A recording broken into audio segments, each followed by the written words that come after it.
I am so glad you are here. Just trying to get my lovely Instagram buddies in there. It is a live Wednesday, and I have Probably Darrell here with me. We have some exciting news for you in just a moment or two. But I got to do the things first. Mm-hmm. So, are we ready over there in Instagram land? I think we are. There we go. They always get a little delay. What can I say? So, I forgot to put my jewelry back on. Mm-hmm. Let me show you a few pieces, though, since I did forget to put it on. I'm just going to show you a few pieces that don't fit me, so you'd never normally see me wearing them here, that have come in as vintage, most of them sterling silver one, we think gold-plated ring. So I'm just going to put them right there. They are gorgeous. There's a silver labradorite in there. There's a whole bunch of little garnets in one of them. It's just a beautiful collection that has come in. And as we're valuing them, we're seeing prices ranging as high as like $175 on most of them. So we've put these at $75, which isn't quite the bottom, but it's awfully close to the bottom. In addition to those, not that these are priced yet, also came in. Look at this gorgeous emerald on this cute little silver chain. And 2 bracelets. We've got this one that's in. And, just in case you really wanted to bring the bling, look at all that garnet. That's nice. It's so pretty, yeah. So those will be out sometime today. And if you do choose to come and try them on and you fall in love and you simply must buy them, we're selling them as used books, just to make our lives easier, just so you know.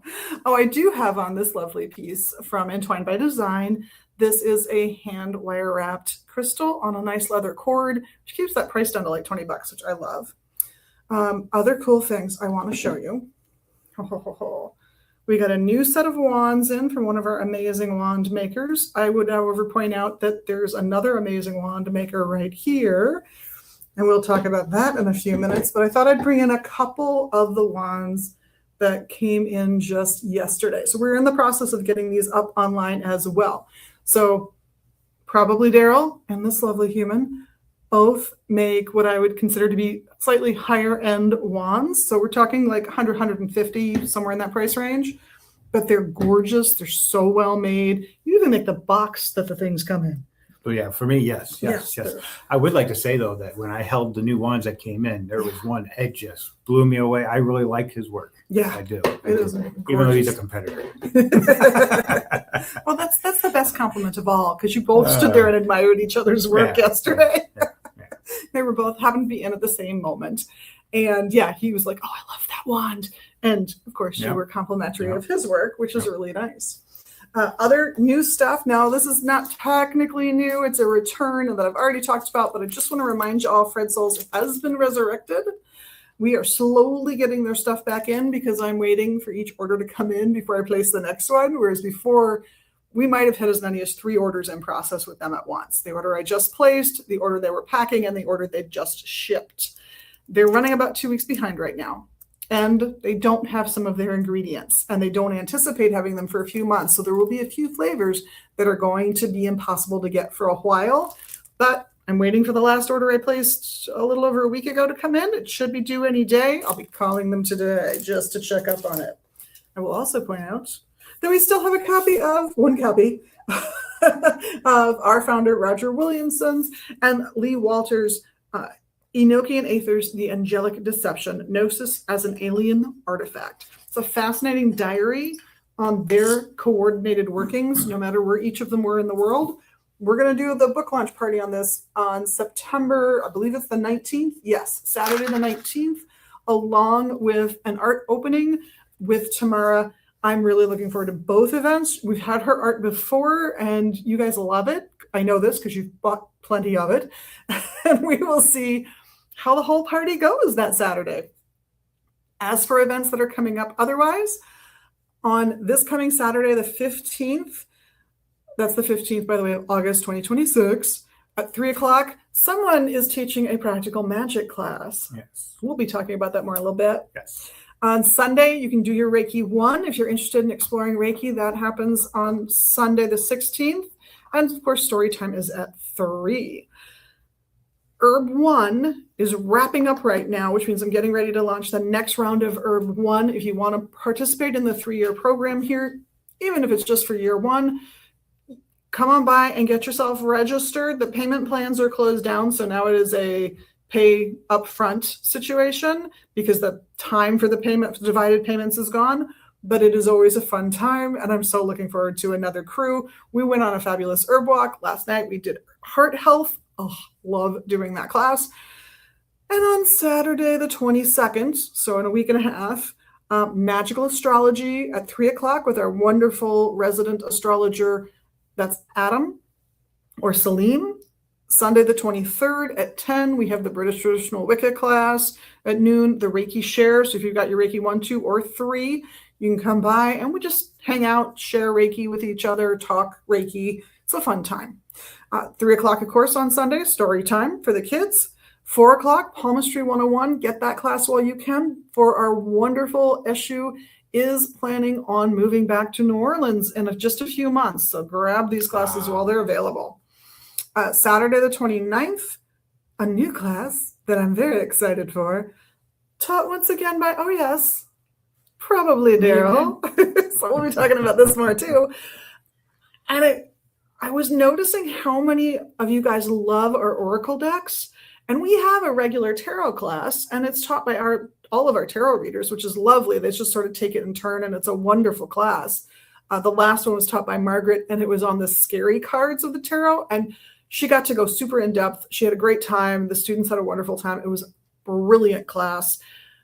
But it leaves out our poor Oracle people. And I felt bad. And I thought, well, they deserve some love too. So a by donation class on Oracle is coming up the last Saturday of the month at 3.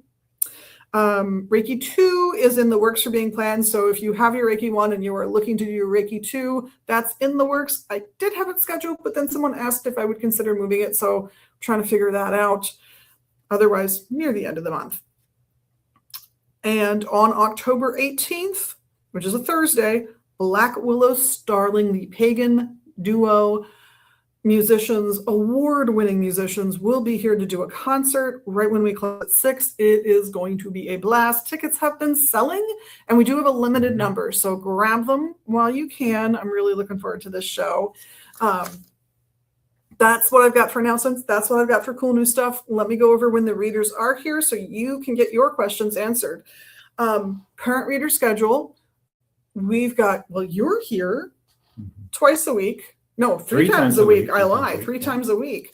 Mondays from noon to 2, Tuesdays from 3 to 6, and Thursdays from noon to 3. I can do it. I can, I swear. And on those 2 days that you're here for 3 hours, you're sharing them with Ravenwolf because his days are also Tuesdays and Thursdays.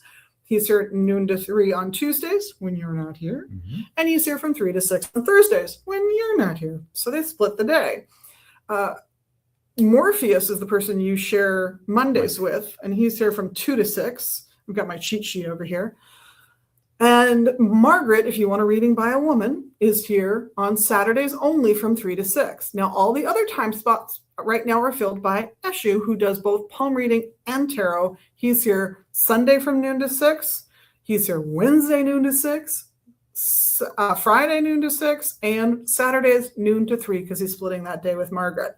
So they're all $2.50 plus tax per minute. And of course, we may ask if you would like to leave a tip for your reader, and we make sure they get that tip entirely. It's theirs, as opposed to like there's a little like donation jar by the till. That we use that for treats and to cover any little mistakes we make with the till. So nobody has to be paranoid or get worried or concerned. I find that just yucky. I don't think it's nice.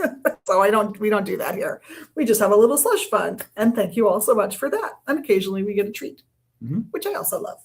But that is not really what we're here for today. I'm happy to do the announcements with you all, of course, but we're really here to talk to Darrell of Probably Darrell. Well, I got a question. You're not drinking anything. Oh, you're right. What am I drinking? Thank you. I forgot. What am I drinking? How can I forget what am I drinking for you people? So what I got today, I got my inexpensive black tea.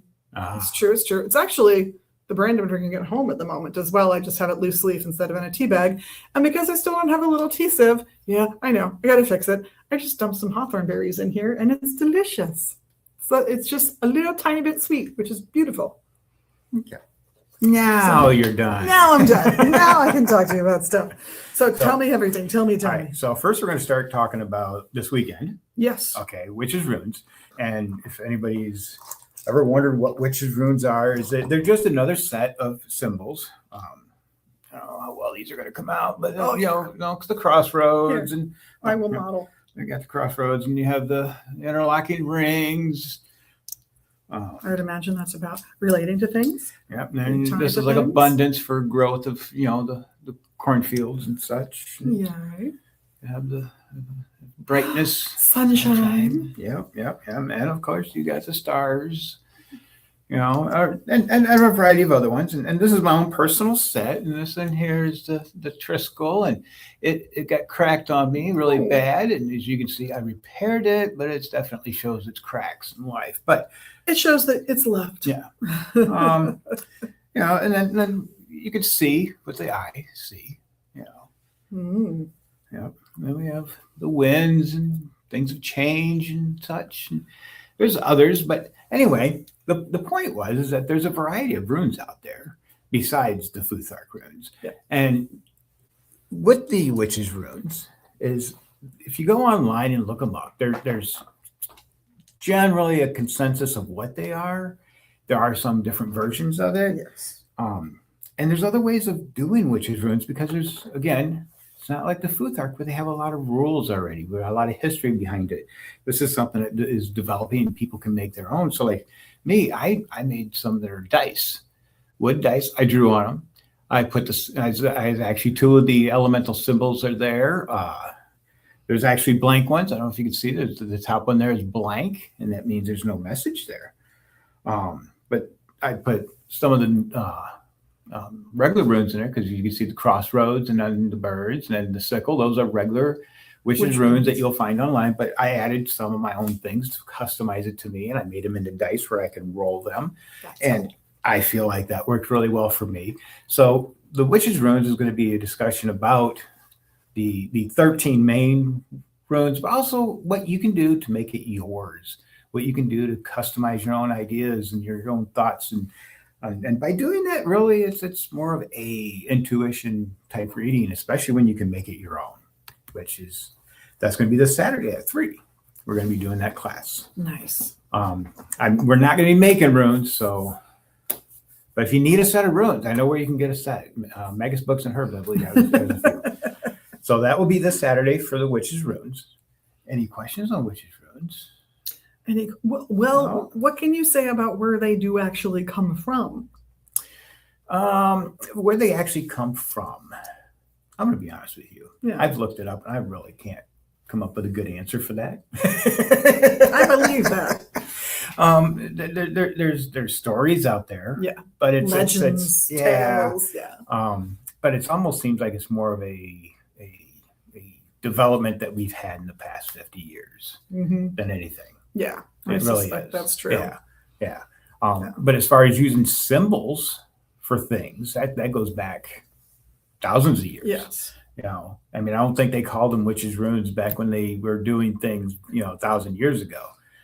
They were just calling it whatever was naturally for them to call it. I mean, it's like the Futhark runes. I mean, there's a lot of different stories in that too. Yes. Are you using the Elder Futhark? Are you using the Younger Futhark? No. Are you using Icelandic Futhark? I don't know. And do you use the 25th blank one or not? Yep. Some will say you should. Some will say you shouldn't. Yep. It's and that's a system with runes, and there's still different stories and different approaches and different systems. Yep. And the witches' runes has a blank, and some people will say, well, you use that as like, hey, look at me. Some will say, hey, that means that you need to pick up your runes and walk away and not do a reading. There's a variety of answers to that one. I've asked people, and it's like, these are practitioners that are actually actively practicing, and they don't agree, but they don't argue. Yeah. I think that's the key, to respect the other person's practice, even when it differs from your own. Yep. I would agree. Yep. So yeah, I have seen symbols like witch rune symbols in books that are not about witch runes, but they are about symbols used in Wicca and witchcraft and paganism. Doreen Valiente would be a good example. She's got one where she's got a series of symbols that you could very easily put on your witch runes. They're basically the symbols for the seasons. Yeah. So they denote different levels of growth of plant life, basically. Very symbolically. That's a good idea. Very abstractly, but they're really kind of nice. I think they're beautiful symbols, actually. So I've seen those put in witch runes by some folks. But yeah, at this point, I'd almost recommend making your own, even if you're doing it, by all means, buy his sets, but be prepared to add to them. Yes, absolutely. And I will point out these little wood ones here. Here. How about a knowledge book? Also, we have medical, so healing. But these little wood blocks, you buy them at the dollar store. Yeah. I do plan on actually coming up with an actual set. I think that'll be cool. Because I found a place where I can have them made. Oh, good. But this is your prototype. Yes, absolutely. Absolutely. I think I love dice as part of divination. I love it for all kinds of applications. Not at all divination, but when my son was in grade school, like the middle of grade school, somebody came out with a set of storytelling dice. And it would just give you like a character, an action, just a single word on each die. You'd roll them. And then the challenge, of course, was to write the story or tell the story. We loved that stuff. I introduced it to his English teacher in his grade school. Yes, his grade school at that point was a lot like a high school, but she loved them, went out and bought them and used them in her classes as well. So I think there is something about throwing dice that just, it's engaging. Throwing runes, I think, is the same way. There's just something engaging about it that I think draws the imagination in a way that's completely different from cards. Love my tarot, love my oracles. They're fabulous too, but it's a different process. And because it's a different process, I think it gets a different kind of response. I think some people prefer the solidity of the object you can grasp as opposed to what is essentially a hard piece of paper you can hold. I just think it makes a difference for some folks. Yes. I think it's fun. And mentioning about making things of my own, I'm going to jump into my next subject. Could it be? It's going to be. The fabulous Oracle deck? Yeah, so. Of legend and lore?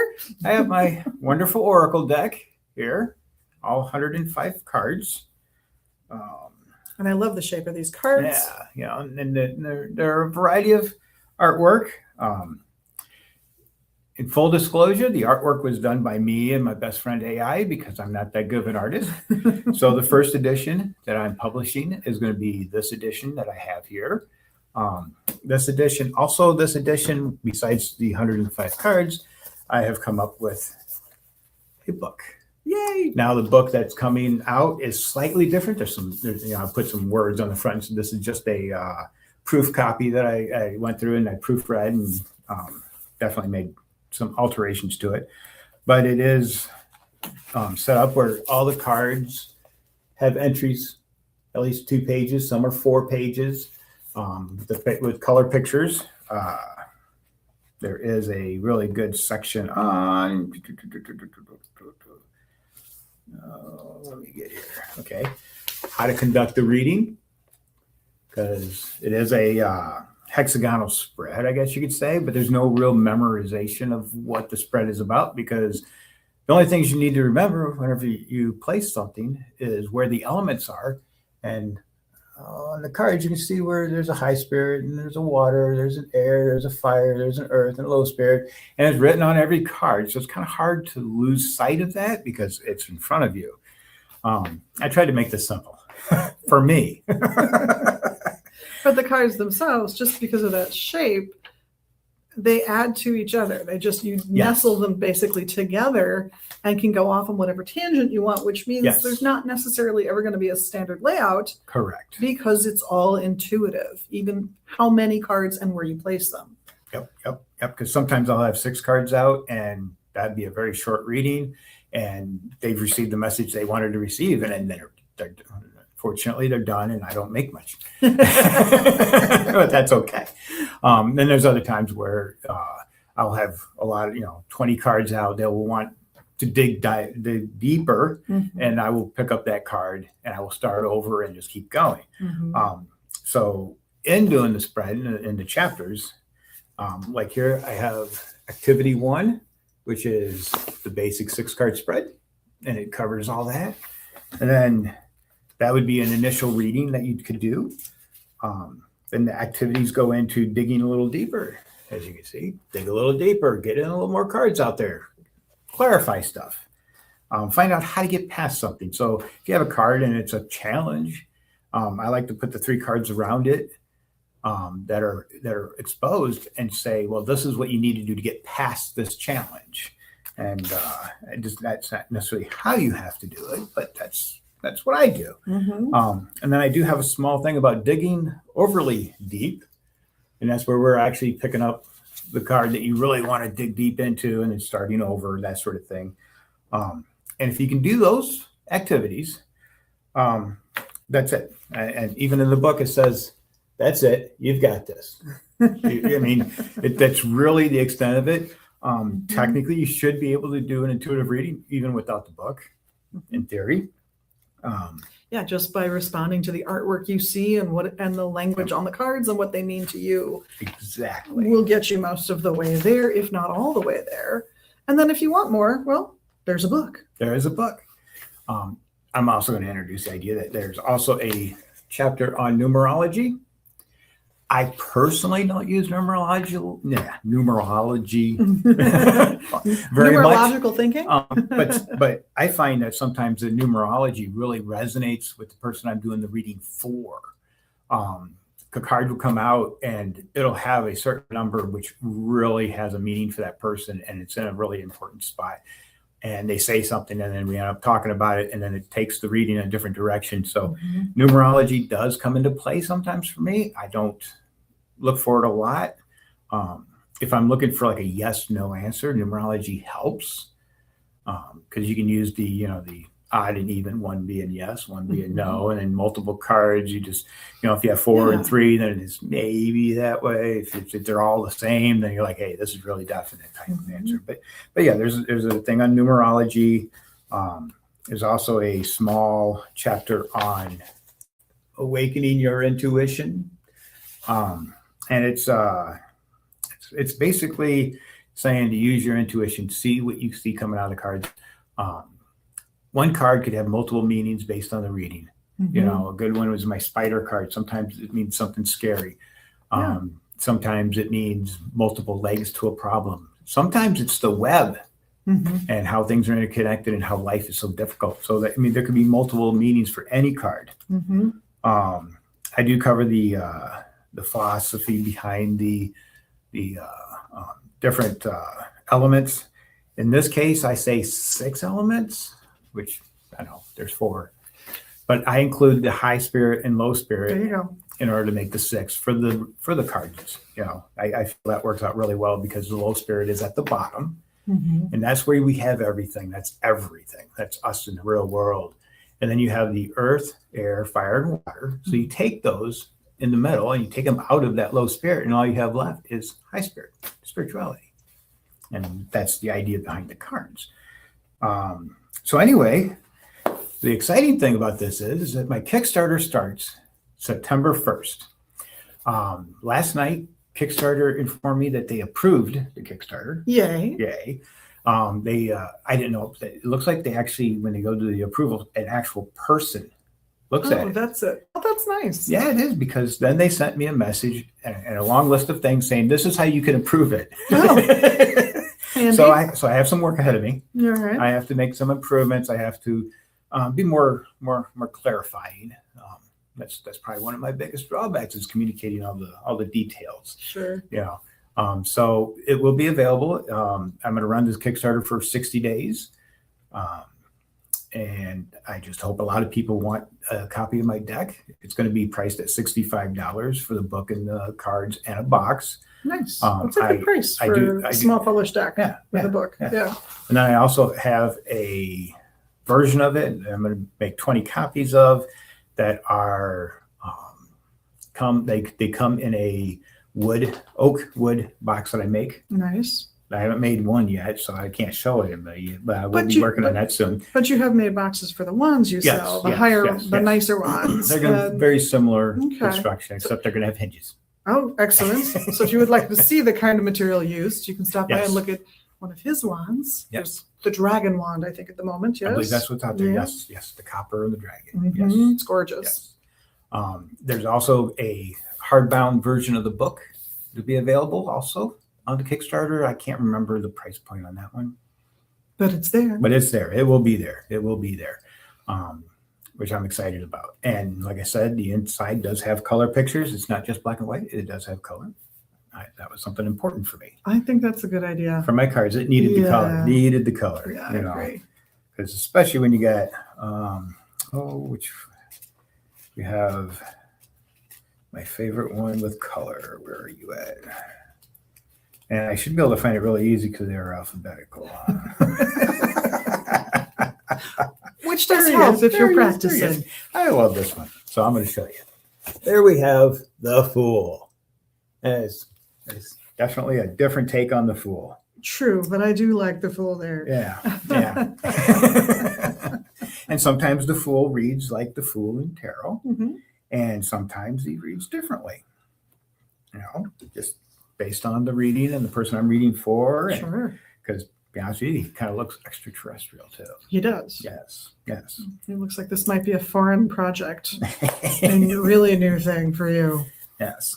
So that is the exciting part about my oracle. That is exciting. It is exciting. This is great. And the box is going to be with artwork on it inside and out. Nice. Yep. And some of the selling points that I never even thought about whenever I was making the Kickstarter, which then I researched. Mm-hmm. And you can't really tell with these cards. I don't know. It's not going to show. These cards are made from an herbage material, which means it's a sustainable, recyclable. Oh, that's fantastic. It's eco herbage. That's what they call it. Okay. Eco herbage. Instead of the plastics and all the other things and all the weird coatings and stuff, it's eco herbage. So it's here. So it's actually, environmentally thoughtful. And yet it does feel like you're not going to mar them or wreck them easily. I mean, that's always been the big thing about the cards that have the plastic coating on them. This has a little slickness to it. So it doesn't, I'm sure if you took a permanent marker to it, you could damage them, but. Mm-hmm. And these are well used. Yeah. And they're still in really good shape. So the material is really, I think, really nice. Yeah, absolutely. And then also on Kickstarter, I was trying to fill out all their information, and they're like, well, how about sustainability and all this other stuff? And I didn't realize it, but I did a little bit of research, and the company that's printing them, I will admit, they're in China, but they are a company that is very environmentally aware, I guess you could say. They do a lot of business here in the States, and that has influenced them a lot. Oh, that's cool.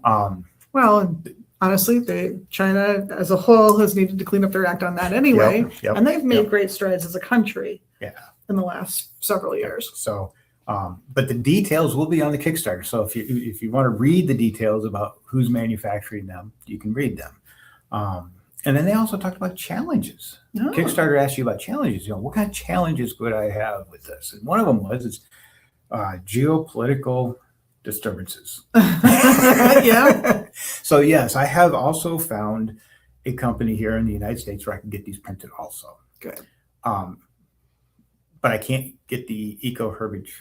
Oh, okay. I can't promise that they'll be as environmentally conscious about the production. And my profits would go down drastically. Oh, I'm sure that's true. Yes. That's true.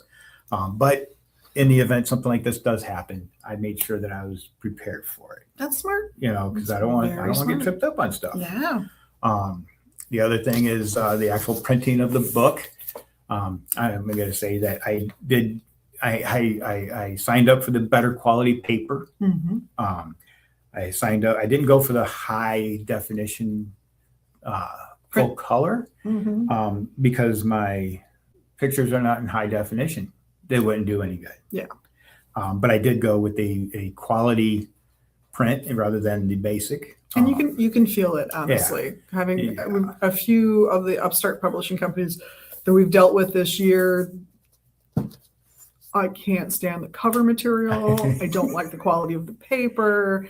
And it's so they can afford to sell a book to you guys for $20 a pop, which I appreciate, or $25, whatever it is for a particular publisher, which I do appreciate, trying to make it affordable, but it feels like it's going to melt. It feels like it's going to fall apart before I'm done reading it. It makes me nervous. I got to be honest. All the books that we've gotten that way, I think, are well worth buying. They're worth every penny and more.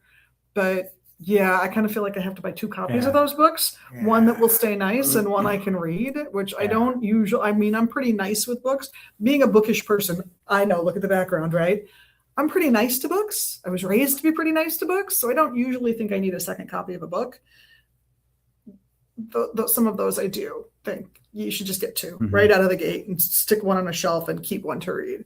But this one, I think, looks like it's going to hold up better. It feels better. Yes. And I don't have an example of it right now, but I am also offering a hardbound version. So the set that comes in the Oakwood box will have a hardbound version. Nice. And there was also on the Kickstarter a version of it where you can get the hardbound with the card deck in the regular box. I'm excited because I did order it, but it doesn't show up till the 22nd. Oh, I'll have to feature it here once. Yes. I actually have some exciting news about the 22nd. Yes. When I get that book in. Okay. My daughter has been doing some modeling. Yeah. And she works with a lot of photographers. And one of the photographers is willing to do some professional photography work with the book and a variety of other product that I have. Nice. So that's an opportunity for me to actually get some better pictures of my things. Excellent. Let me ask you this, though. It's going to be here by the 22nd? Yes. So that means when you come to teach the Oracle class, you'll be able to show off the hard copy. Absolutely. The Oracle class. And we'll get there. Absolutely. And yes, like the Tarot class, the Oracle class is a by donation class. So you'll be able to sign up for that soon online or here at the shop, and you get to decide how much you're comfortable paying, how much you think the teacher deserves, all that kind of stuff. Got to weigh your finances versus, all the specialized knowledge you're getting. And of course, we got to keep the lights on. So I'm looking forward to the class, though. And if you're going to it's going to be very tempting for me to just poke my head in and look at the book. Make a special trip over on a Saturday. Mentioning the class, I will mention about it being by donation. So if you are one of those people that you just don't have anything, we don't want to be a gatekeeper. Right. We want you to come anyway. I've been at that point where I could not give, and I still came to the classes. Yeah. If I can give something, or if I can, whatever I can do, I will do. But there have been times where I just couldn't. And yes. And for those of you who can't, come. Yeah. And for those of you who can, and some of the larger classes, we've found this is the case. There are definitely some people who are bringing their friends and paying for them, or are paying sort of more at the top end or higher than the top of the suggested range, because they know there's going to be somebody in that class who can barely afford to be there or can't afford to be there at all.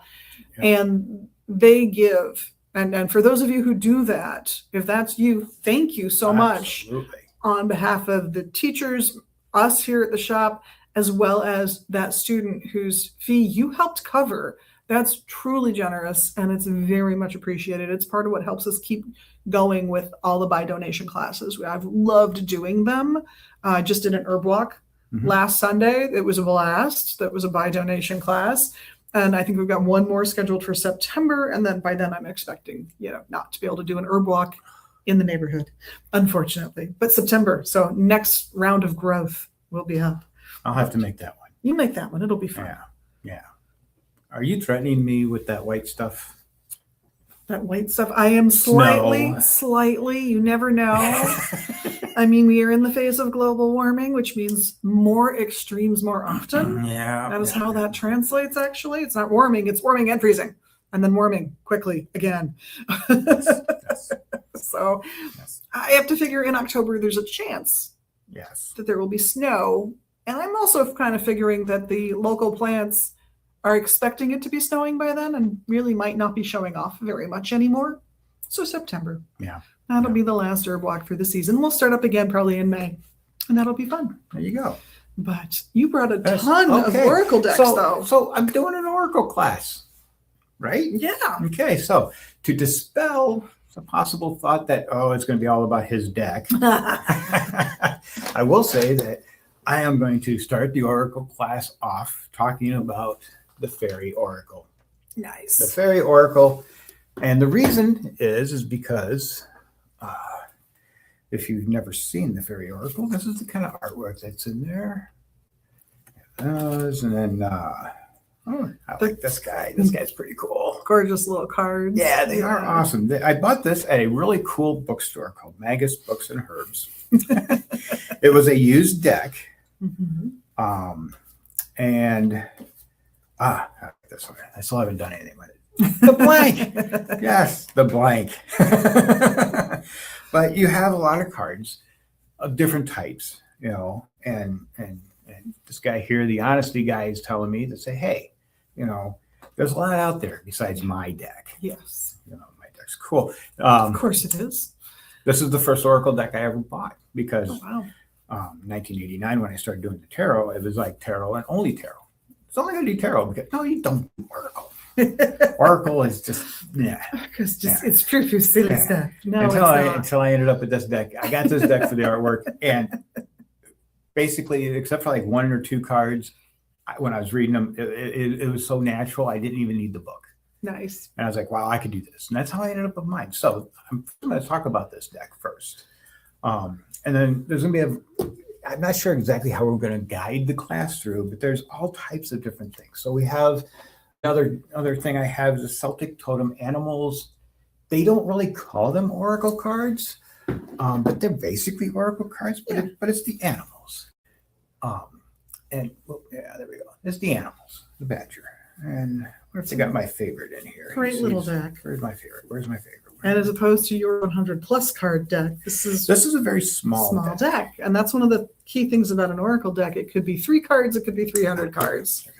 There we go. Entirely up to you. My favorite animal out of this deck. That's cute. Yes. But a deck like this is made for self-help, for self-improvement, I guess I should say. It has a lot of information. If you draw one card for the day, they have a lot of information in the book. That's one way to use it. You can use it to just as an oracle spread if you want to, or you can use it as a clarifier for an oracle. But the Celtic totem animals, they're really cool. And then you're going to find that I like a lot of the animal ones because here we have animal spirits. Another deck I have. Again, they don't really call themselves oracle cards, but they are oracle cards. Yeah, any deck that doesn't follow the modern tarot pattern set by Worth, Crowley, or Smith in her artwork for what first was known as the Rider-Waite deck. But Pamela Coleman Smith is the artist. She's the painter. But these are different type of artwork for those that are Leos born around now. Here's a nice line for you. But the nice thing about this deck is not only do you have a really nice picture, but on the card itself, on the back, it actually has information. Oh, there we go, to read about it. So it just gives a different dimension. Yes. I would say as an oracle card deck, I don't really use this to read for other people, but I've used these for me. A lot of the stuff a lot of my things that I did or do, I started off doing just for me. And then people are like, why don't you do this for other people? Why don't you sell this? Why don't you do this? Why don't you do that? And it just flows naturally, which is the best way. Yeah. And I would say with these type of decks, if you have an interest area, you can, 1, learn about the subject because of the deck, and 2, if you already have learned some stuff, deepen your own understanding by seeing someone else's perspective on it that maybe you hadn't considered yet. So having a collection of oracle decks that are about crystals or oracle decks that are about goddesses or about animals really can get you deeper and deeper into that oracle reading process and enhance your reading of any of those decks after you pick them up, which is amazing to me. But it is always going to be, each one is always going to be its own little world, its own interpretation, because you saw it, that these decks are incredibly different in the number of cards that are in them, even though the last two are both about animals. So I always like an Oracle deck that's in an area you already love, or an area you're interested in learning about. Because if you know nothing about animal symbolism and you pick up a deck, you're going to know about animal symbolism if you're working with it. You'll learn about it. Yeah. Yes. I think that's a fantastic thing. And if you already know about a subject, and this is, I'm going to go right back to my Your fairies. My fairies. Yep. Going right back to the fairies. The nice thing about them is that I have read a lot about fairies throughout the years. I've studied different lores about fairies. I've written short stories using from fairy point of view. Some of them are actually fairies talking from their point of view, looking at us and things like that. So by having that background, and wanting just the artwork and having that background, just reading from them was just natural. It was, it's I know some people they get kind of intimidated, like they need to memorize everything, they need to know everything. No. Especially if you get an Oracle deck that you have some knowledge about, chances are you're going to be able to read no problem right out of the box. Yeah. No problem right out of the box. I would say that if somebody knows nothing about fairies and they got this fairy deck, I think it would be challenging them to do that, because if you look at the artwork, it's great artwork, but it's not as some of the cards are very nondescript. Yeah. Maybe not as evocative for some people as you might wish. Yeah. But if you are interested in the subject, it will deepen your knowledge. Yes. But it will also just doing the thing, getting the deck because you think it's pretty. I think that's the reason to get that deck. Because every deck you buy, tarot, oracle, it doesn't matter. It's a bunch of little pieces of art that you are going to stare at for a lot of time. Yes. If you're pulling them out every day and playing with them, doing a reading, even if it's a 1-card reading every day, you're interacting with this art on a daily basis. And let's think about that. Do you have to interpret a piece of art at a museum the same way I do? No, that's sort of the whole point of art, is that you have freedom to interpret, which means that, if it means something a little different to you than it meant to the person who created it, that's allowed. It's encouraged. So go forth and try. And I know we're over time. Are we? I'm guilty again of running over time. So I got to say goodbye to everybody. Thank you so much for watching us. I can keep talking. I know. I'm the same way. So many of my 5-minute videos are 7 minutes long now. It's just sad. But it's because we're excited about this stuff. We're excited that you're here, that you're an amazing magical person yourself. And of course, we're always excited for the little magical things you could do right here in social media land. Go ahead, click the little buttons. You know the ones I mean. I know you do. Have yourself a wonderful, fantastic week. You deserve it. And I hope we get to see you in this format again on the website at magusbooks.com or here at the store in Minneapolis. In the meantime, blessed be.